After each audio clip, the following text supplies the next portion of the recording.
கொல்கத்தை நான் எதில அறுப்பு எதில நான் எதில அறுப்பே யார் எதில மழை வந்தால நான் எதில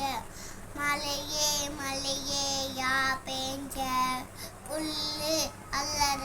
நான் பேஞ்ச புல்லே யாழண்ட மாறு திங்க நான் வளண்ட மாறே யா தின்ன பாலு சுருங்க நான் தின்ன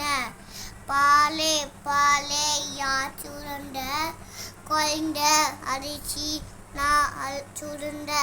குழந்தையே யா அழுவுற எறும்பு கடிச்சு நான் அழுவுற எறும்பே யா கடிச்ச புத்துல கை தட்டமா இருக்குண்ணா.